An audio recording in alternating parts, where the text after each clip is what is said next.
And something that generally audiences comment, these few times I've done this, is that the transition from innocence to growing out of innocence. When the child was very young, the innocence was, he was as happy as the tree was happy. But when that innocence was lost, then it became I want and I want instead of innocence.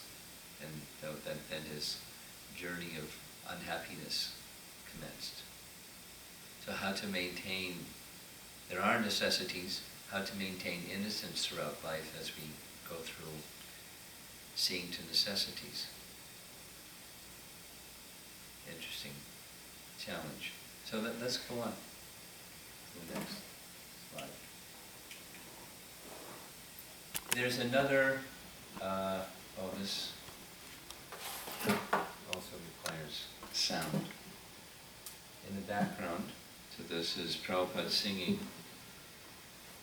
to the Shikshastakam prayer, text number 3.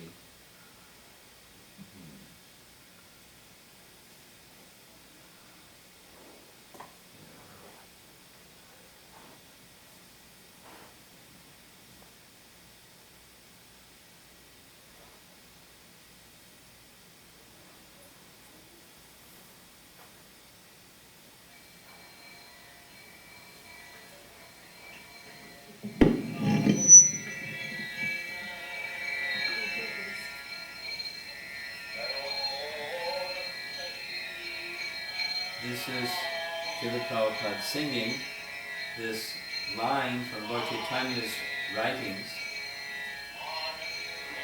on the teaching of how to chant the holy name constantly. Kirtaniya Sada Hari. So it begins, Trinadapi Samujana, feeling oneself more humble than a trim blade of straw. Torarapi Sahishnana, more tolerant than a tree. Amanina Manavena, offering respects to others without expecting respect in return. One can chant the holy name of the Lord constantly.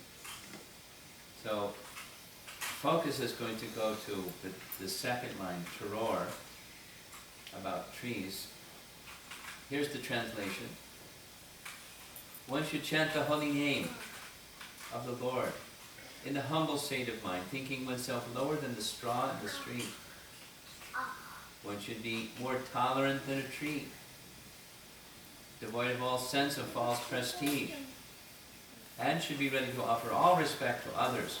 In such a state of mind, one can chant the holy name of the Lord constantly. It's a very important instruction.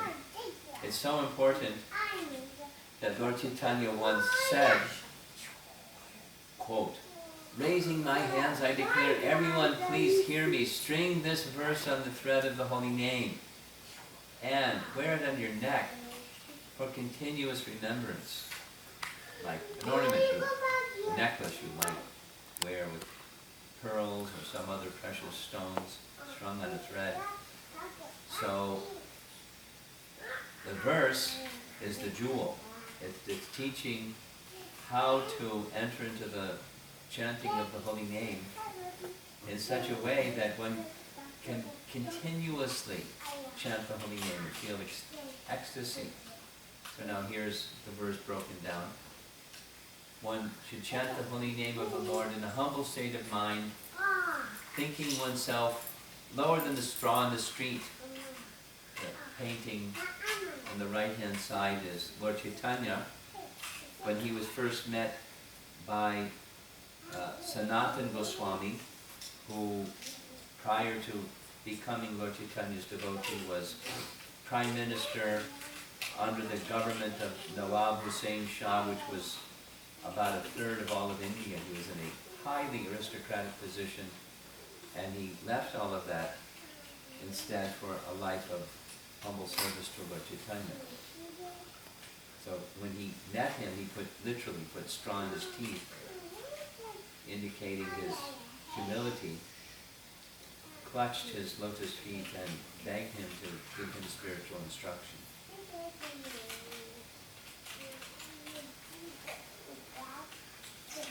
We know from Bhagavad Gita, chapter 13, there's one of the questions asked by Arjuna is, what is knowledge? And the first item on the list of knowledge is humility. So, the beginning of all knowledge comes from humility. That's a European saying. It's a universal saying. Without humility, how can you gain knowledge? Or conversely, somebody may know a lot of information, but if they're lacking in humility, they're not a very refined, cultured person. Then one should be more tolerant than a tree.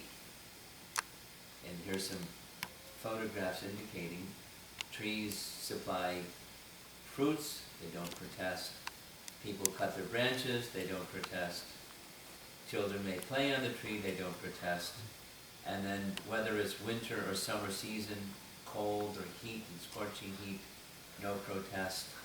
They just continue to tolerate all circumstances of life, and while so doing, continue to serve others. And devoid of all sense of false prestige, instead of false prestige, one should see oneself as servant of God, and as servant of God, servant of all of God's part and parcel living entities. This is Lord Chaitanya's teaching. And offering all respect to others. And when we offer respect to others, it's not just some polite words, it's from the heart. That's what real respect is. And when one has those four qualities, one can chant the holy name of the Lord constantly with great happiness and relish. Now, a little review on this one more time, because it's such an important verse. On the right-hand side, we see Prahlad, when he was tormented by the serpents and the followers of Hiranyakashipu. He simply tolerated. And on the left-hand side is a very famous incident in the life of one of the followers of Lord Chaitanya. As you see seated in the front, it's Raghunath Das Goswami, one of the 6 Goswamis, and he was living by the side of Radha Kund in the front here. And he was so absorbed in chanting of the holy name that even in the heat of the midday sun in the summer, he was oblivious. He was just so absorbed in chanting, but his body was being burnt by the sun. So behind him, Radharani came, and she held her upper garment outstretched to shield him from the sun so his body wouldn't bake. And the painting shows puddles of water from her perspiration was dripping down. And as the midday sun then slowly subsided, she removed the cloth and she left. And Raghunath Das was unaware of all of that because he was just absorbed in chanting so much. But the elder amongst the 6 Goswamis painted in the background, that's Sanatan, he saw the whole thing. Radharani came and served him. So he then came and scolded Raghunath. Said, what kind of devotee are you? We're supposed to be serving Srimati Radharani, and you're conducting yourself in such a way, you're so austere, that Radharani has to come and serve you.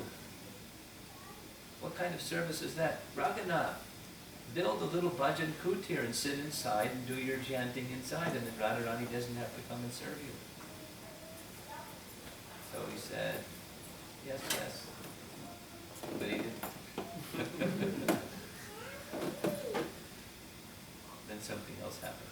But anyway, as a tree is very tolerant of the sun, or the tree is very tolerant of whatever the circumstances are, the advice of Lord Chaitanya, same as Krishna in Bhagavad Gita, that one should be tolerant. Tongues to take your Swabharata, in the language of Bhagavad Gita. Prabhupada writes, there may be so many impediments for a person who is chanting Hare Krishna. Nonetheless, tolerating all these impediments, one should continue to chant so that at the end of one's life, one can have the full benefit of Krishna consciousness. Circumstances of life are always going to be sometimes nice, sometimes not nice. There's turmoil, just having a material body, always something. One is instructed in Scripture. You tolerate these things and withdraw from the temporary and place your mind upon the eternal. So, like a tree tolerates things in two ways. When the tree is cut down on the top, he doesn't protest like at the bottom, but rather he just tolerates. And if one is drying up, he doesn't ask anyone for water. He just accepts the circumstance.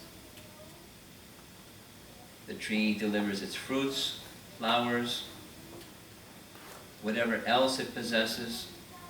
There's a woodpecker making bang, bang, bang in the tree, and he just tolerates and gives a home for the woodpecker. Another painting indicating the same. Someone may be taking the mangoes from the mango tree, or chopping down a limb, or even chopping down the whole tree, or whatever. Same as the giving tree example. And the tree just gives. So, like the tree, the advice of Chaitanya Mahaprabhu is, one should also, you tolerate the scorching heat, or the torrents of rain, or the cold of the winter. You just serve others. And in different seasons, that service may be different. In the summer, one provides shade. In the winter, maybe the tree is providing berries for the birds to eat. Like that, to just continue serving, tolerating the circumstances. Nice lesson. Here's a painting of Ramchandra Puri on the left, who's elder to Lord Chaitanya. He was of the same age as Lord Chaitanya's spiritual master, and he had this behavior that wherever he would travel here and there, he would find fault in people. So this is a painting where he's seeing some ants on the ground in the place where Lord Chaitanya resided. So he started faulting him that you're eating sweets. That's why there's ants on the floor. They've come to take the particles of sugar. What kind of sannyasi, renunciate are you? And what did Lord Chaitanya do? He just tolerated. Now the devotees of Lord Chaitanya, they didn't like this at all. Look what he's doing, criticizing Lord Chaitanya. But they saw his behavior, and so they also tolerate without, the get back mentality, without retaliating.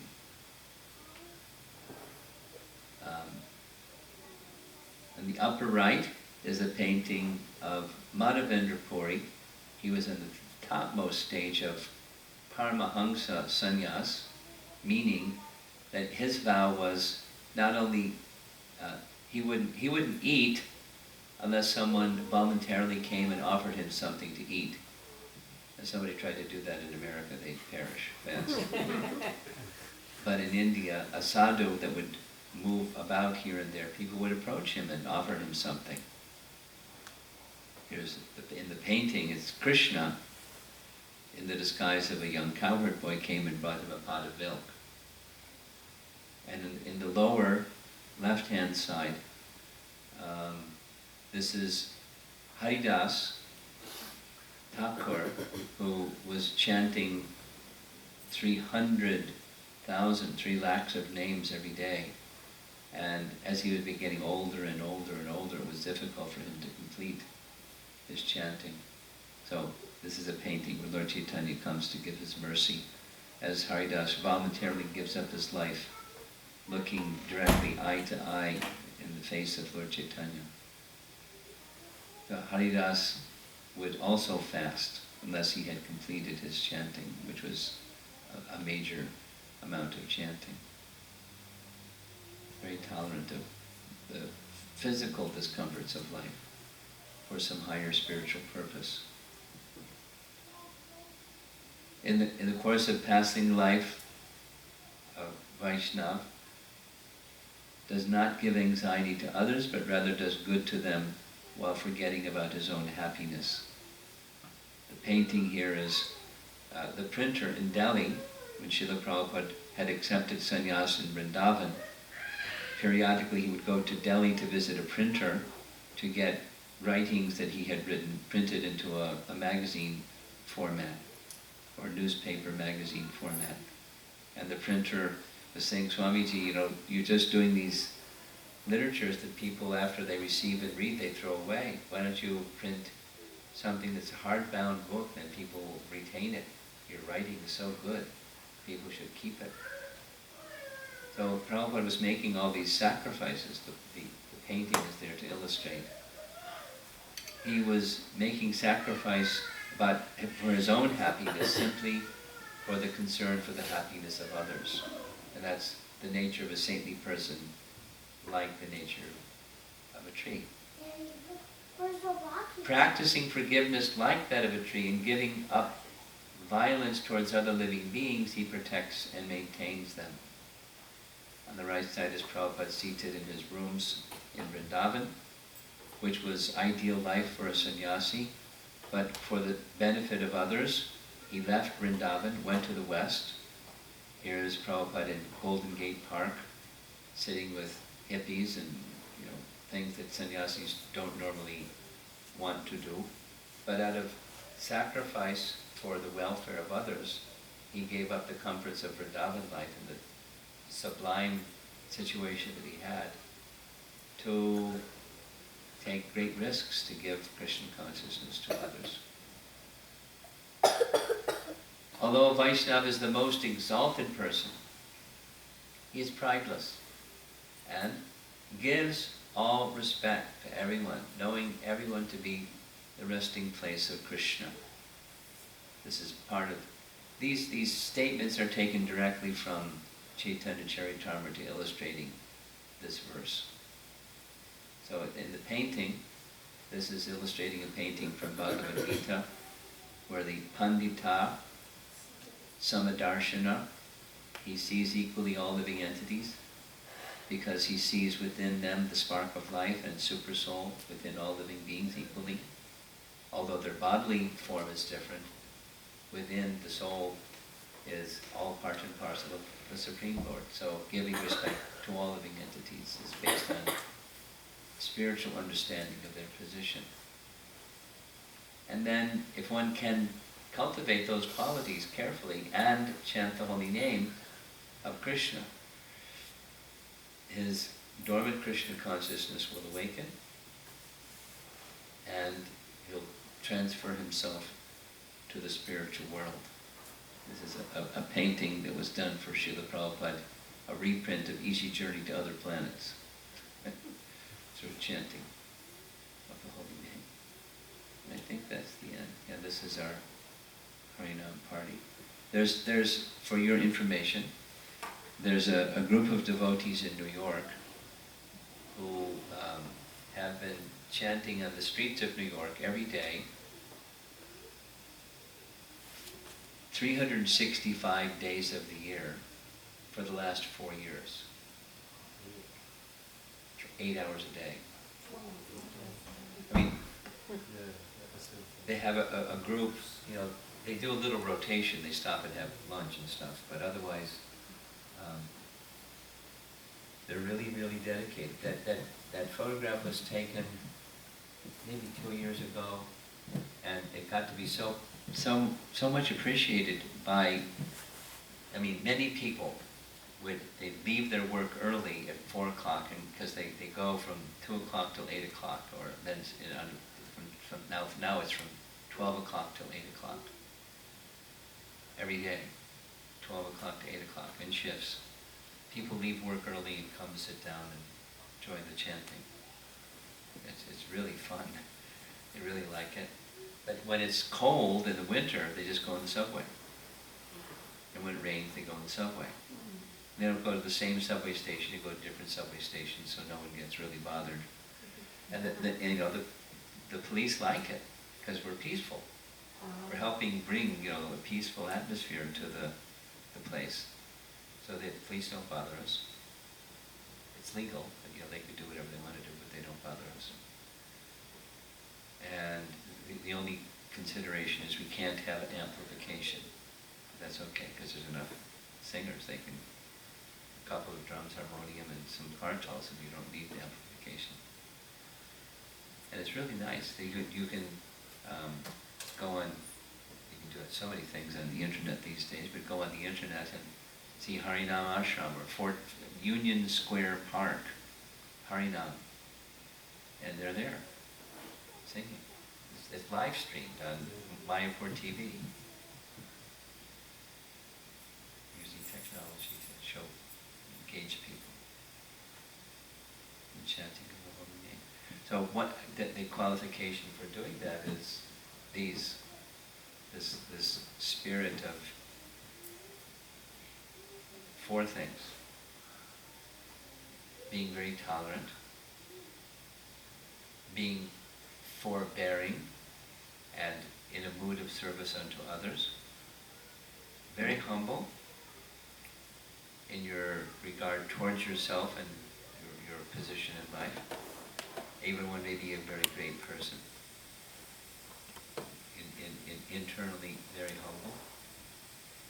And always offering respect to others without expectation of respect back. That's a tough one. When you offer respect to others, commonly people expect something back. I've heard it so many times, I can never please my mother-in-law, no matter what I do. It's never enough, and it's really difficult. What do I do? There's so many expectations. So, serve anyways. Carry on in that mood of service, and in that state, Krishna will be pleased, and in that state also one can continue to chant the holy name of the Lord constantly. So these are nice teachings from Lord Chaitanya and Krishna and Shell Silverstein, the giving tree. So any thoughts from or comments from any of you on this topic? Saints and trees.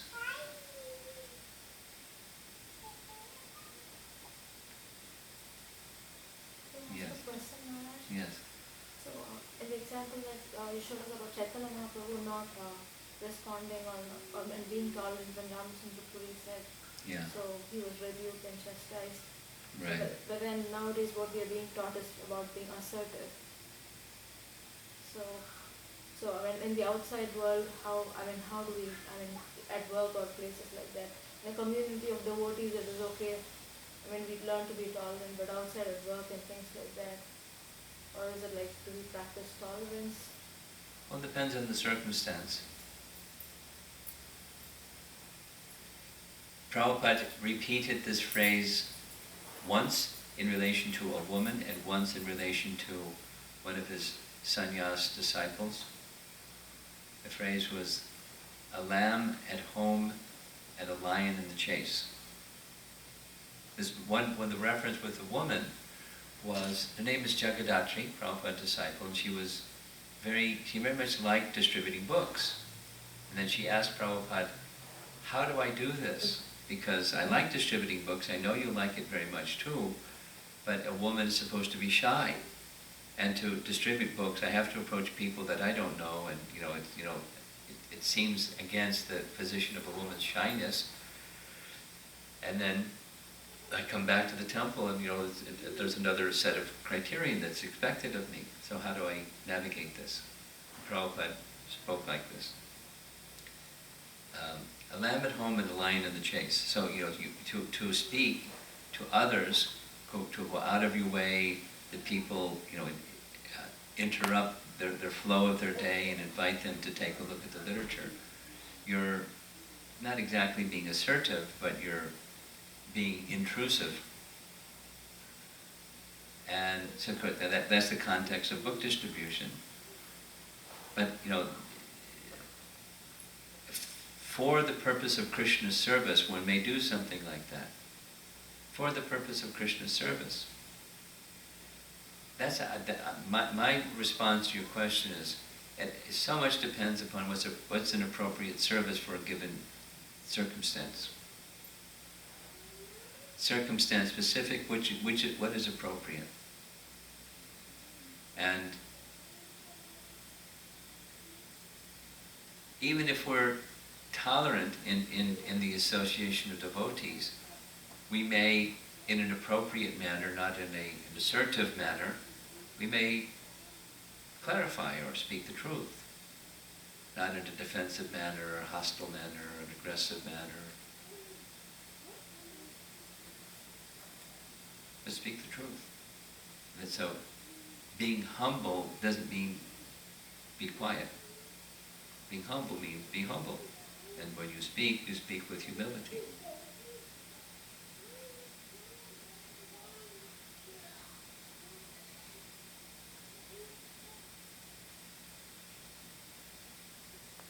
So, depends on the circumstance. In some cases,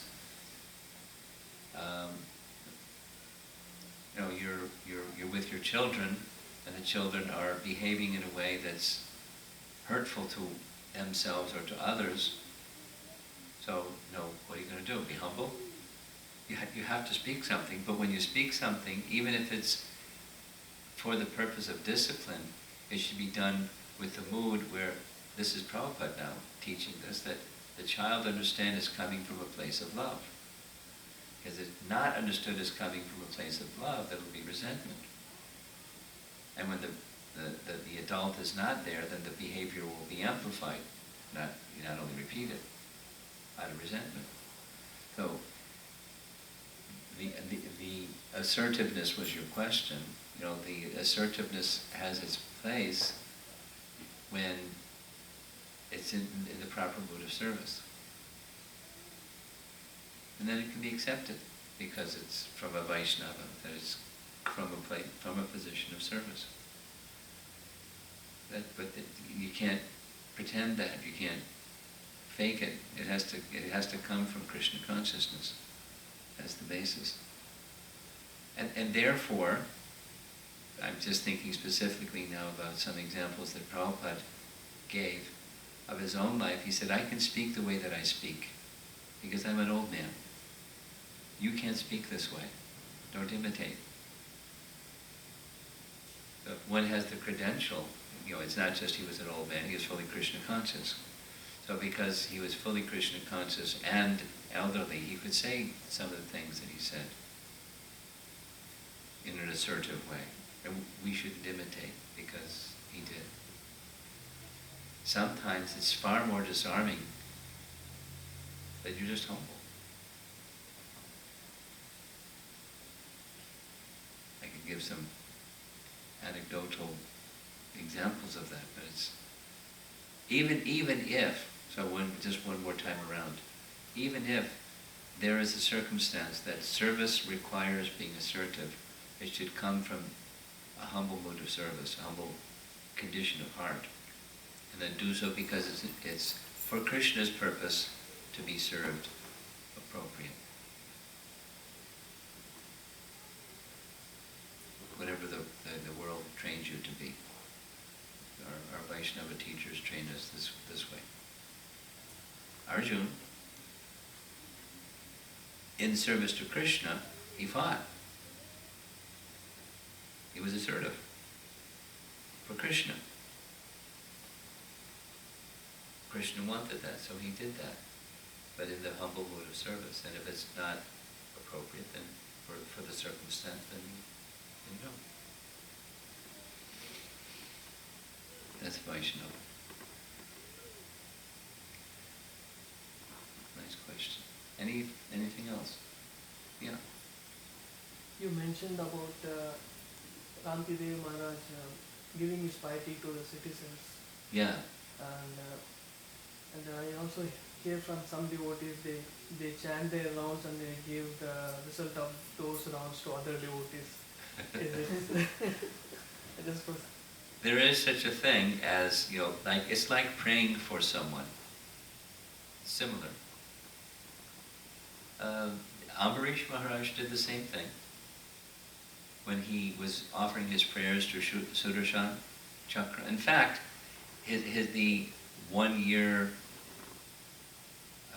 strict Ekadasi fast that he had been doing was for that purpose. But when his prayers to Sudarshan, he says to Sudarshan, if there's any pious activities that I have performed, I now bestow them upon Durvas Muni, so that he will be protected in a nice situation. So it's not imaginary, it's real. But it's, this a comment, sometimes it's more sentiment than it is, it's not, it's a very serious thing, or it takes a great deal of sincerity, not just lip service, that, okay, now I'm going to dedicate this chanting. I know somebody, for example, who's a family member or mother or something, is having a health condition, so they added a 17th round every day. They chant that round for their mother or their relative or somebody in a distressed condition. To me, that makes more sense than just saying, well, let's see, these 4 and then those 4. It's like little whimsical, seems like. But the principle is genuine. Someone else? I like it. Yes. See, when you read and when you talk, tolerance is good, I like that. But practically, in talking about my experience, somebody disrespects or something, internally heart beats fast and feel heated. Even though we are immediately reacting, how to, if I am not reacting, then in mind it will keep on coming. Getting stressed. And so I can feel that we are going, but sometimes it's difficult to control. How you to act? We have to see. They are also part of Krishna. How to see the situation? They are part of Krishna, so we should not. Well, how to see them or how to. It's several things at one time. One is it's an instruction from Krishna, so do it. And we do it because it's an instruction from Krishna, saying no forwards or backwards. But if we just take shelter of Krishna's instructions. And by taking shelter of Krishna's instructions, that's taking shelter of Sat. And by taking shelter of Sat, we can withdraw attention from Asat. Nasate vidyate bhavo, no bhavo vidyate sataha. Uvayor api drishtontas tvanios tattvadarshi. A learned person, a tattvadarshi, doesn't place much value in asat. So if you withdraw value or consciousness from asat, you must place it in sat. So the key to tolerance is the instruction to do so and investing your consciousness in sat. The other is, it's not fully spiritual, it's more on the material side. It's grit your teeth and just, but your mind is still dwelling. So withdraw the mind. The forgiveness is not just in the speech, it's in the mind. Withdraw the mind from that and place it on Sat. Then a third thing is the consciousness, the identification of self with the soul. So if there's some, whatever it is, insult or wrong doing or harsh speech or something like that, that's quite unpleasant, not a cultured person wouldn't do such a thing, and someone has done such a thing. It doesn't touch the soul.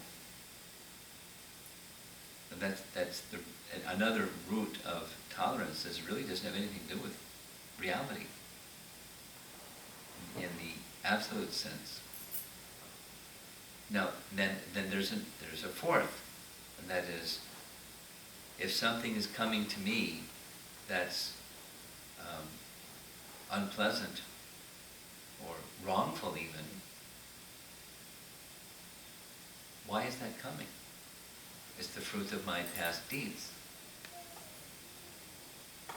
There's a very nice verse, 10:14:14 in the Bhagavatam. It's quoted twice in Prabhupada's purport. It's Lord Brahma's prayer to Krishna about accepting the punishment that's coming to him from having stolen the calves and the cowherd boys, because that's chapter 13. So 14 is his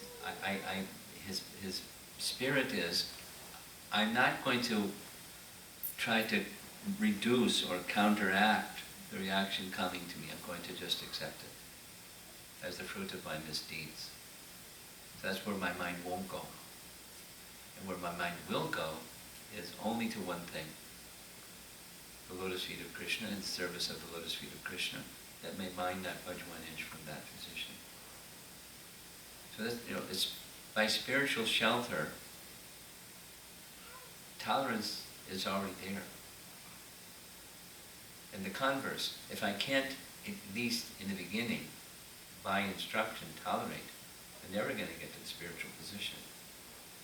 Because there's illusion, and I'm identifying with the illusion.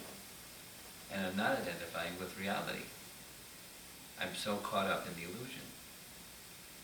So knowledge, this is to say, knowledge helps the spirit of detachment, and bhakti consummates the spirit of detachment. It just becomes insignificant. When devotion of Krishna is so important to me, then, like Haridas Thakur, his wish was that these persons should all be liberated. Or Prahlad Maharaj, my father should be free from the reactions of his misdeeds, although he tried in so many ways to kill him. And so many, many, many other examples like that. But how does that become possible? When there's some deep Krishna consciousness or deep spiritual contact. So now, if we're not there, what do? In the beginning, we have an instruction, we follow the instruction. It's like, telling your son to go clean his room, or eat his vegetables, or, don't hit his brother, or, something. It's a little instruction. And so the son hears from mother or father and says, well, this is a good instruction. I may not be so inclined, I may be thinking about something else, but I'll take the instruction because I know it's coming, it's good for me. That's motive goodness is acting because I know it will purify me, or it's good for me. Motive goodness. My heart may be elsewhere. I don't want to clean my room. I don't want to eat my vegetables. I don't want to eat the spinach. I like the other thing. But anyway, I'll do it because I know it's good for me. So like that, the tolerance can be, so there's the withdrawal part, but then you have to do something with the mind instead.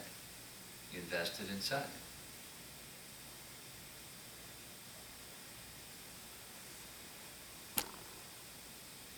And so, and in those moments where you find yourself tolerating, but your mind is still dwelling, then direct the mind to Sat. Or then do a refresh and why should you tolerate? What's the knowledge behind the action? And take shelter of knowledge, and one who's in the boat of transcendental knowledge can easily cross the ocean of material existence.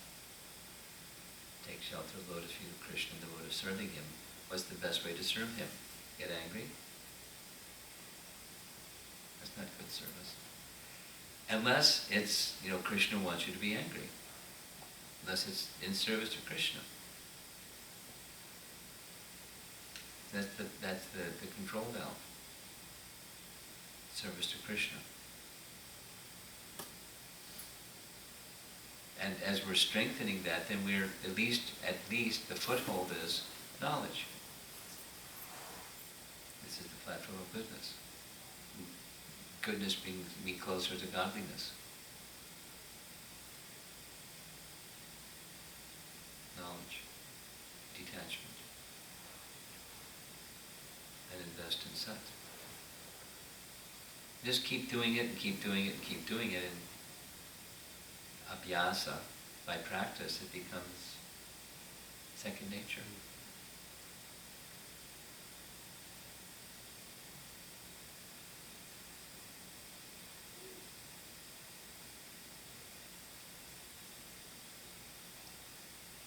Something that Prabhupada said on a number of occasions during lectures.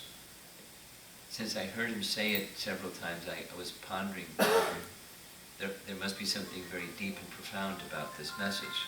He would say, practice makes something second nature.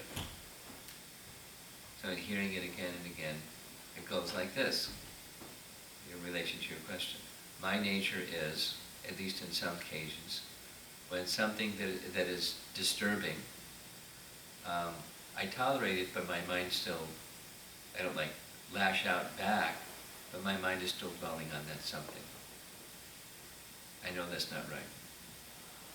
So now, when I find myself in that position, what do? Take that mental energy and redirect it. Just like a little puddle that's spilling across the floor. And it's heading towards something you don't want it to head towards, whatever, a cloth or a rug or something. So you just take your finger and go like this. Make another path for the water to go, and it goes over there instead of over there. So here's this force, just give it another direction to go in. And you keep going and keep going and keep going, and it's going to go over there instead of over there.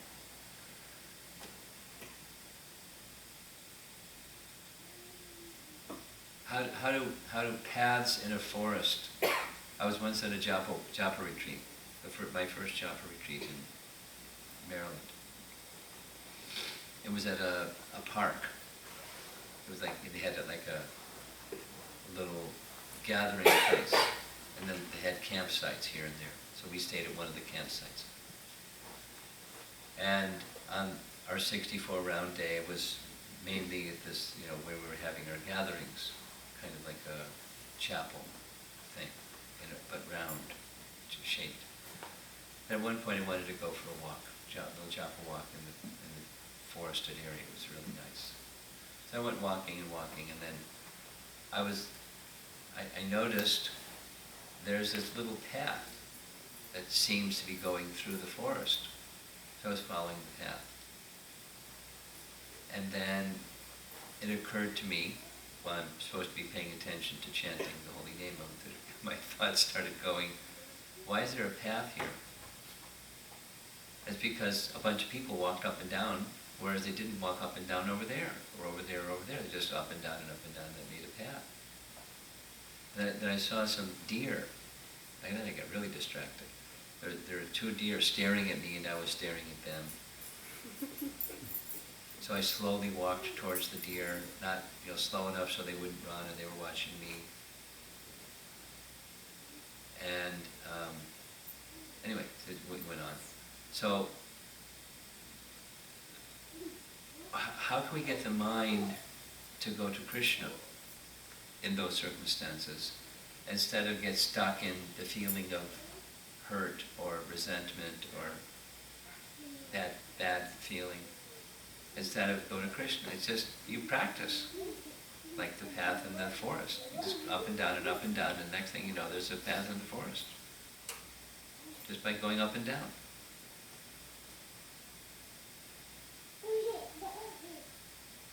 Are we because of too self-centered? Yeah. So, we have a material conception of self. I am the coverings of the gross body and the subtle mind. And someone has hurt my feelings, which are in the mind. And that's me.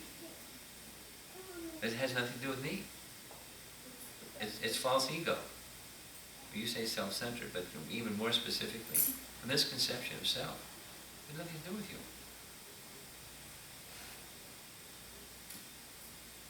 In the spiritual sense. No, what's the real me? What's the real activity for me? It's serving Krishna. I'm the eternal servant of Krishna. So let me be the eternal servant of Krishna instead of the one who's hanging out on the platform of, ego. Feeling, oh, they said or did this bad thing. It's a challenge.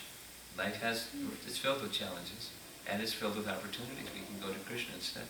You just have to practice. Especially when we're chanting, and then, these other kinds of circumstances that are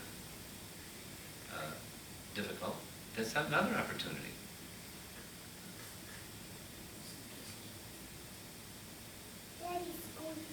It's a test for us. Yeah. It's an opportunity for us to Test and an opportunity, both. It's a challenge and a chance to grow spiritually. So take it that way. Krishna's giving me this chance to grow spiritually.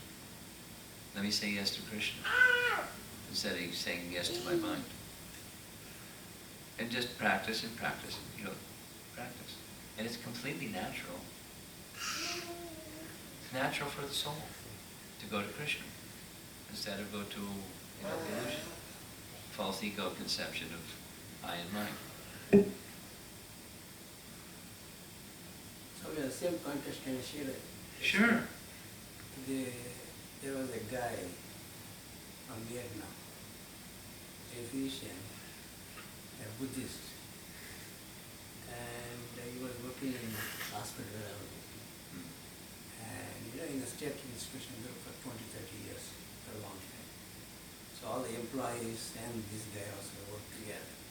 So same thing, they used to tease him and check him, test him, how much they can push. So when I went and saw this guy, he was 66 at that time, 30 years ago. So he was looking very young. And we used to have meetings. So these nurses and the other staff used to push him. And we used to just laugh. Anything to say, very obnoxious things, as you said, being assertive, I was just saying. So I was watching him for a month or 2 months. Afterwards I went to his room. Man, how do you do this? How do you don't react at all? How do you do this? He laughed again. He just laughed. So he didn't want to tell, he just laughs. So 1 year done, 2 years done. The same nurse was working with him, reacting to everything. 2 years later, so diagnosed with hypertension. The nurse had hypertension. This guy was calm. Right? So then, after a year later, he tells that girl, you know why you get hypertension? The way that you react to people. See, you jump on for everything. I am calm. My blood pressure is very good. See, so then later on, she started respecting him. And that vibrations went after to her. You know what? I should be very calm from now on. Her blood pressure went down. So stop reacting to that. So it will be reciprocal too, So, and this guy, 85-year-old, he retired recently. And he was still going good to playing tennis. So like that, how much the calmness and not reacting to things. And he's stable. The people who react, they fall into cracks. And later on with their vibration, they may get that and they may learn that positiveness. It is very, and finally he says, after 15 years, I am a Buddhist. I didn't know until then what he was practicing, what he was. Well, 2 weeks ago, I was in Boston. And my reason for going to Boston is there's so many universities in Boston.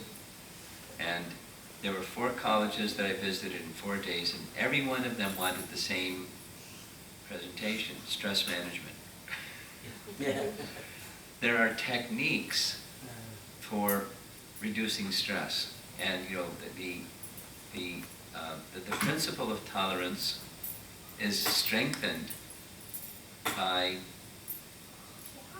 various, Harvard Medical School studies, blah, blah, blah, blah, blah, about processes of meditation help. When you decrease the sympathetic and increase the parasympathetic nervous system activity, you can become more calm. So there's a discipline involved in Buddhism, which before I was a Hare Krishna devotee also practiced.